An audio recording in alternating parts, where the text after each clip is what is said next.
찬송가 267장입니다. 찬송가 267장입니다.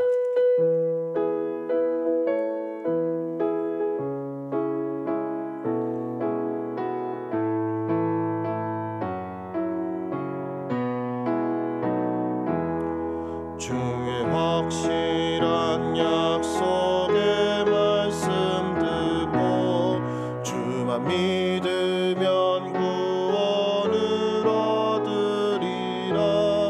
할렐루야 할렐루야. 내가 예수를 믿어 그의 흘리신 피로 내 죄 씻었네. 할렐루야 할렐루야. 내가 예수를 믿어 그의 흘리신 피로 내 죄 씻었네. 나의 갈 길이 험하고 위험하나 항상 예수의 도우심 믿고 가네. 할렐루야 할렐루야.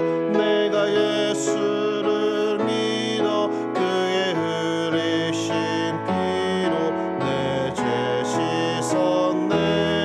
할렐루야 할렐루야. 내가 예수를 믿어 그의 흘리신 피로 내 죄 씻었네. 주의 보좌에 천사들 둘러서서 우리 구주를 높이어 찬양하네. 할렐루야 할렐루야. 내가 예수를 믿어 그의 흘리신 피로 내 죄 씻었네. 할렐루야 할렐루야. 내가 예수를 믿어 그의 흘리신 피로 내 죄 씻었네. 예언자들과 왕들도 반열대로 왕릉길 따라 나와 찬송하네. 할렐루야 할렐루야. 내가 예수를 믿어 그의 흘리신 피로 내 죄 씻었네. 할렐루야 할렐루야. 내가 예수를 믿어 그의 흘리신 피로 내 죄 씻었네. 우리 모두 다 그 반열 뒤따르며 함께 즐거운 찬송을 부르리라. 할렐루야 할렐루야. 내가 예수를 믿어 그의 흘리신 피로 내 죄 씻었네. 할렐루야 할렐루야. 내가 예수를 믿어 그의 흘리신 피로 내 죄 씻었네. 아멘. 하나님의 말씀은 사무엘하 22장입니다. 사무엘하 22장 19절에서 35절 말씀이 되겠습니다. 사무엘하 22장 19절에서 35절 말씀 우리 교독하시겠습니다. 제가 먼저 읽겠습니다. 그들이 나의 재앙의 날에 내가 이르렀으나 여호와께서 나의 의지가 되셨도다. 나를 또 넓은 곳으로 인도하시고 나를 기뻐하심으로 구원하셨도다.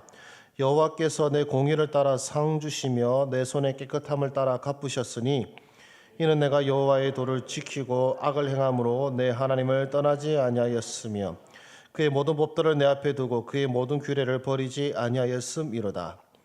내가 또 그의 앞에 완전하여 스스로 지켜 죄악을 피하였나니 그러므로 여호와께서 내 의대로 내 눈앞에서 내 깨끗한 대로 내게 갚으셨도다. 자비한 자에게는 주의 자비하심을 나타내시며 완전한 자에게는 주의 완전하심을 보이시며 깨끗한 자에게는 주의 깨끗하심을 보이시며 사악한 자에게는 주의 거스르심을 보이시리이다. 주께서 곤고한 백성은 구원하시고 교만한 자를 살피사 낮추시리이다.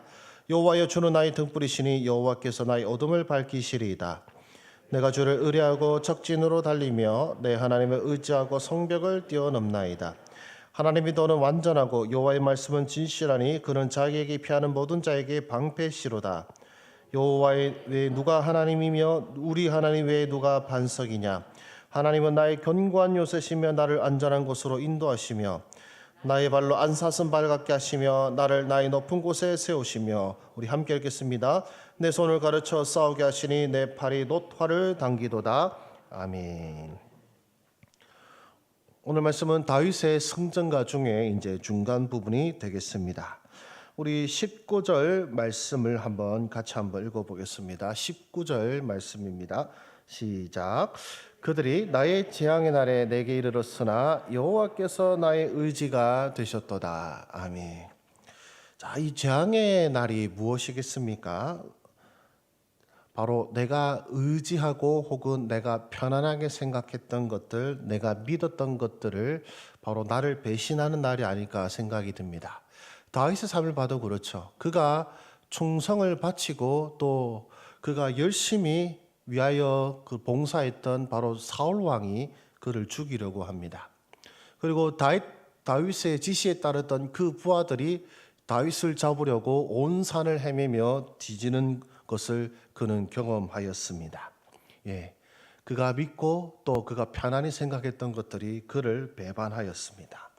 또 도망하던 와중에도 어떻습니까? 그가 시글락성에 거하였을 때에 이제 블레셋과 이스라엘 전투에서 그가 이제 소위 말하면 이제 밀려나가고 다시 시글락에 돌아오니까 그 시글락을 아말렉 족속이 침략하여서 모든 재산과 가족들을 다 빼앗아 간 상황 속에서 다윗과 그의 부하들이 울심이 없도록 통곡하였고 백성들은 이로 인해 다윗을 죽이자, 돌을 쳐서 죽이자라고 하였을 때에도 그는 큰 위기였습니다. 그의 부하들이 또 그의 백성들이 그를 죽이려고 하였습니다. 또 왕이 되어서는 어떻습니까? 그의 아들 압살롬이 그를 죽이려고 하였습니다. 바로 그런 그가 평안히 생각하고 어쩌면 의지할 수 있었고 또 그의 도움이 될 수 있었던 자들이 그를 배반하고 그를 외면하고 그를 미워하고 그를 죽이려고 하는 그때가 그의 재앙의 날이었습니다. 그리고 그 재앙의 날에 그냥 그 재앙만으로 끝나는 것이 아니라 19절 앞에 그들이라고 할 때 이 그들은 다윗의 원수들인 것이죠. 그러니까 그가 고난 가운데 있을 때에 내버려 두는 것이 아니라 그가 연약하고 고난 가운데 있는 틈을 틈타서 그를 아예 없애려고 하는 원수들도 있었다라는 것입니다. 그러나 바로 그 재앙의 날을 통하여 그는 무엇을 배우게 되었습니까? 여호와께서 나의 의지가 되셨도다. 그가 충성을 바치던 사울 왕이 아니라 또한 그가 지시하고 그에게 충성했던 부하들이 아니라 또 그의 백성들이 아니라 그의 아들이 아니라 하나님이 나의 의지가 되셨습니다라고 그는 고백하고 있습니다. 여러분들의 의지는 무엇입니까? 혹시 자녀가 아닙니까? 혹은 여러분 통장의 잔고입니까? 혹은 여러분의 직장입니까? 여러분의 가족입니까? 혹은 여러분의 사회적 위치나 지위입니까? 그 모든 것들이 재앙의 날에는 아무 쓸모가 없음을 깨닫게 되실 것이고 하나님만이 여러분의 의지가 되신다는 것을 깨닫게 되실 것입니다. 그리고 그 하나님이 어떤 하나님이십니까? 우리 20절 말씀 우리 함께 읽겠습니다. 시작. 나를 또 넓은 곳으로 인도하시고 나를 기뻐하심으로 구원하셨도다. 아멘. 그러니까 지금 재앙의 날이죠. 사방으로 우겨쌈을 당한 데다가 원수들까지 덮쳤습니다. 하늘까지도 가로막힌 상황 속에서 이리 가지도 못하고 저리 가지도 못하는 상황 속에서 넓은 곳으로 인도하셨다는 것은 뭡니까? 넓은 곳은 어딜 가도 됩니다. 그렇죠. 자유롭게 돌아다녀야 되는. 그러니까 그가 완전히 결박당한 것 같고 완전히 묶인 것 같은 상황을 하나님께서 거짓말같이 풀어주신다는 것이죠. 왜 그렇습니까? 우리 마지막 보시면은 나를 기뻐하심으로 구원하셨도다. 아멘. 여러분, 하나님께서 여러분을 기뻐하심을 믿으십니까? 이 믿음을 갖는다는 것이 생각으로 쉽지는 않은 것 같습니다. 실제로 여러분들을 상담하거나 혹은 목회적 어떤 조언을 드릴 때 아주 제법 많은 분들이 스스로의 삶에 대해서 뭐랄까요? 하나님이 자기를 기뻐하신다는 마음을 갖기보다는 하나님이 나에 대해서 실망하고 계신다. 혹은 하나님께서 내게서 은총을 거두신 것 같다. 혹은 하나님이 나를 미워하시는 것 같다. 이런 말씀을 종종 듣게 됩니다. 그래서 사실 하나님께서 나를 기뻐하신다. 특히 지금 다윗처럼 모든 것들이 자신을 대적하는 이 재앙의 날에 하나님께서 나를 기뻐하신다라는 믿음 갖기가 참으로 어렵습니다. 왜냐하면 그 고난 때문에 우리가 가진 생각은 하나님이 나를 미워하시는 건 아닐까라는 그런 절망에 빠지기 쉽기 때문에 그렇습니다. 그래서 여러분들, 제가 여러분들에게 정말로 바라고 소망한 것은 바로 이 재앙의 날에, 그리고 엎침대 덮친 것 같은 바로 그 날에도 여러분, 하나님은 나를 기뻐하신다라는 믿음을 가지시기를 정말로 바라고 소망합니다. 그렇다면은 그 하나님이 나를 기뻐하신다라는 것을 어떻게 다윗은 확신할 수 있었습니까? 우리 21절에서 25절까지 말씀인데요. 제가 한 절 읽고 여러분 한 절 이렇게 교독하면서 보도록 하겠습니다. 먼저 21절 제가 읽겠습니다. 여호와께서 내 공의를 따라 상 주시며 내 손의 깨끗함을 따라 갚으셨으니 이는 내가 여호와의 도를 지키고 악을 행함으로 내 하나님을 떠나지 아니하였으며 그의 모든 법도를 내 앞에 두고 그의 규례를 버리지 아니하였음이로다. 내가 또 그의 앞에 완전하여 스스로 지켜 죄악을 피하였나니 함께 읽겠습니다. 그러므로 여호와께서 내 의대로 그의 눈앞에서 내 깨끗한 대로 내게 갚으셨도다. 아멘. 하나님 앞에 완전하였다, 도를 지켰다, 나는 깨끗하다, 이런 이야기를 하고 있습니다. 그래서 마무리로 여호와께서 내 의대로 그의 눈앞에 내 깨끗한 대로 내게 갚으셨다라고 고백하고 있습니다. 사실 사람이 하나님 앞에서 내가 하나님 앞에서 깨끗하다, 완전하다라고 말할 수는 없을 것입니다. 그러나 다윗은 바로 하나님 앞에 완전하도록, 하나님 앞에 깨끗하도록, 하나님 앞에 겸손히 살기로 애써왔던 사람입니다. 즉 그가 하나님께서 나를 기뻐하신다라고 확신할 수 있었던 것은 평소에 그가 살아왔던 세월인 것이죠. 하나님을 경외하며 살아왔던 바로 그 삶, 하나님을 말씀을 따라 살려고 애써왔던 바로 그 삶, 하나님을 기뻐하고 하나님을 경배했던 바로 그 삶이 있었기 때문에 그는 고난 중에서도 하나님이 나를 기뻐하신다는 확신을 놓치지 않았던 것입니다. 그래서 그런 의미에서 저는 사실 모태신앙을 가지신 분들이 부러울 때가 많습니다. 저는 이름 때문에 모태신앙으로 오해를 많이 받습니다만은 이름이 강건이다 보니까 성경에 보면 강건하다는 말이 많이 나오지 않습니까? 네, 절대 아닙니다. 어떤 기독교적 신앙은 하나도 포함되지 않은 뜻으로 지어진 이름인데요. 이제 저도 초등학교 때 되어서야 이제 교회에 다니고 정말 예수님을 영접한 때는 이제 중학생 때였습니다. 그리고 그 반면에 제 아내는 이제 모태신앙이거든요.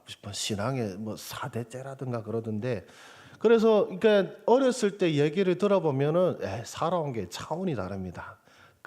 이제 보고 들어왔고 살아왔던 것들이 다르죠. 그리고 제가 여러분들 아시는 바와 같이 저는 무지개 예배 담당으로서 이제 나이 이제 많으신 어르신들을 담당하는데요. 이제 되게 이제 나이가 들어서 이제 늦게 예수님을 믿어서 오신 분들이 많습니다. 그분들 이야기를 들어보면은 이제 내가 지은 죄가 많아서 하나님을 믿지 않은 세월이 그래 긴데 하나님께서 어떻게 나를 기뻐하시겠고 내가 어떻게 천국에 가겠는가라는 이런 말씀을 하실 때가 많거든요. 그래서 사실 우리가 살아온 세월이 사실 우리로 하여금 하나님 앞에 담대함을 주느냐 마느냐를 또 우리에게 또 주는 것 같습니다. 정말로 믿음대로 살아왔던 바로 그 세월이 어떨 때는 고난 가운데 나를 버티게 하는 버팀목이 되어주는 것 같습니다. 그래서 여러분, 이 재앙의 날에 하나님이 나를 기뻐하신다라는 이 확신을 놓치지 않도록 여러분 이런 말이 있을 때 잘해라는 거. 그래서 하나님의 은혜 가운데 있을 때에 재앙의 날인 바로 이 평상시에 이 날에 하나님 앞에 정말로 기쁨이 되는 삶을 사시기를 주의 이름으로 축원합니다.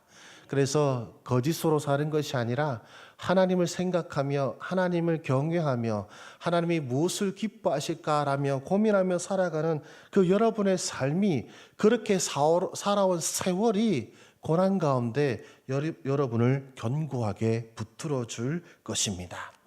그렇다면 다윗은 왜 그렇게 살아왔습니까? 그는 왕입니다. 마음대로 살아도 됐었습니다.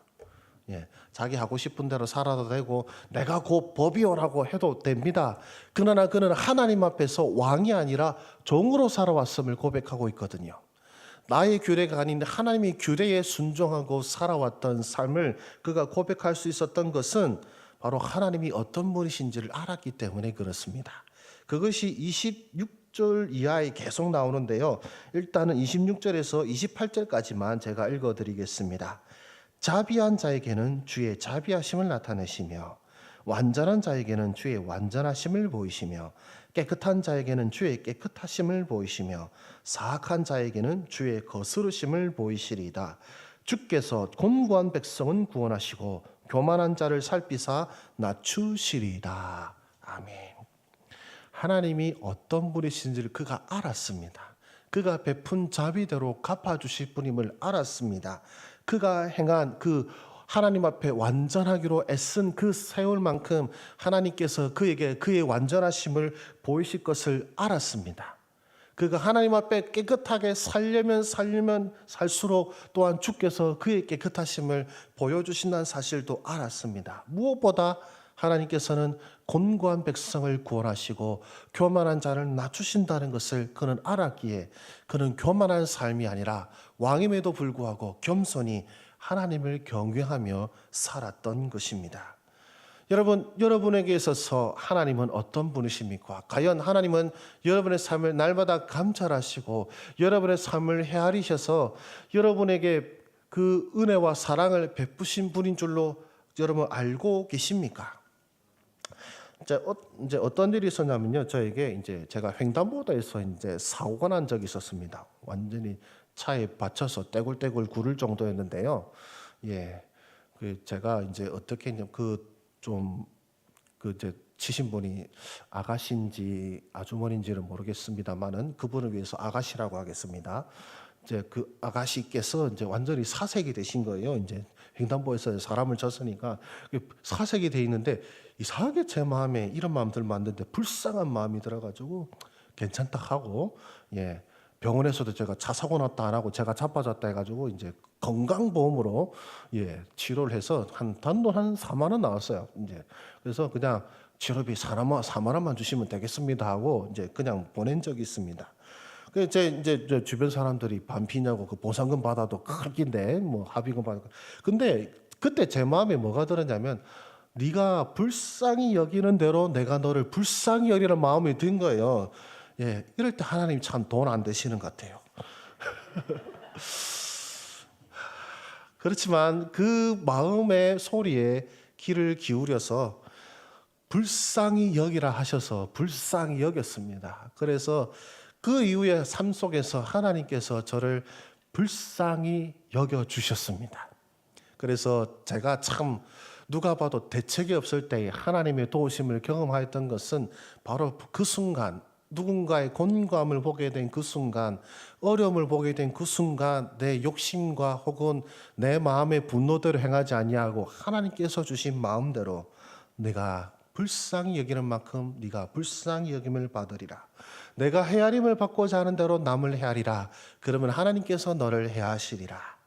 그 말씀을 기억하는 고 살아가는 것을 통하여서 주께서 제게 은혜 베푸신 줄로 확신하고 있습니다.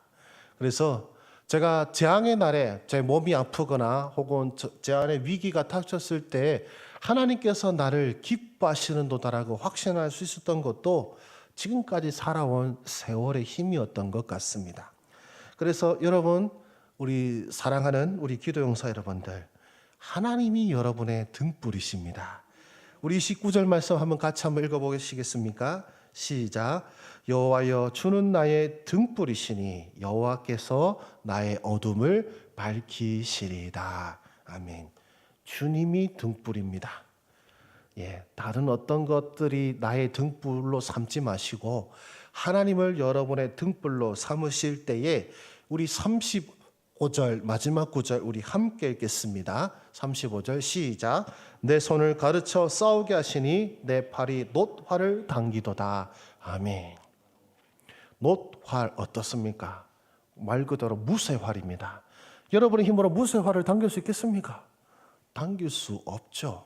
그러나 누가 이 일을 가능하게 하십니까? 하나님이 하십니다.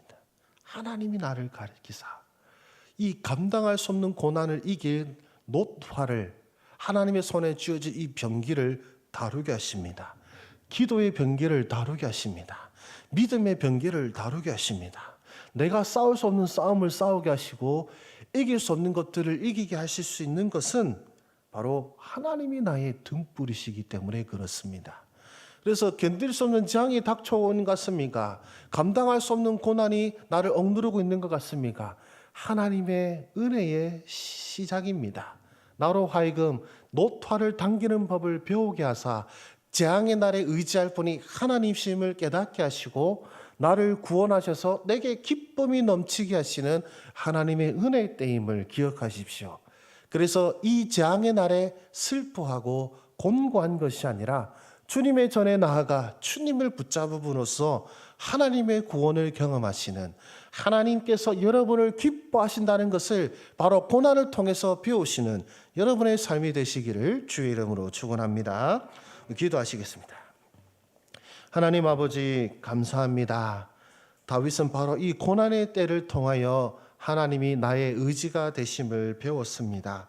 주여 오늘날에도 우리에게 닥쳐진 이 재앙의 날이 하나님이 우리를 미워하시기 때문이 아니라 또 우리가 하나님께서 우리에게 은혜를 거두신 것이 아니라 주여 하나님의 구원을 배우기 위하여 하나님을 통하여서 하나님이 나를 기뻐하시고 하나님의 능력을 배우도록 하기 위하여 내게 허락하신 주여 은혜의 때임을 깨닫게 하여 주시옵소서. 그래서 주님 우리가 재앙의 날에 고난의 날에 다른 어떤 것을 찾아 헤매는 것이 아니라 바로 나의 등불이신 주님께 나아가는 우리 주의 백성들 되게 하여 주시옵소서. 하오니 주여 재앙의 날이 닥치지 않았을 때에 우리의 평소의 삶이 하나님을 경외하는 삶이 되기를 원합니다. 하나님을 인식하는 삶이 되기를 원합니다. 하나님을 부끄러워하는 삶이 아니라 하나님을 자랑스러워하는 삶이 되기를 원합니다. 세상을 두려워하는 것이 아니라 하나님을 경외하는 삶이 되기를 원합니다.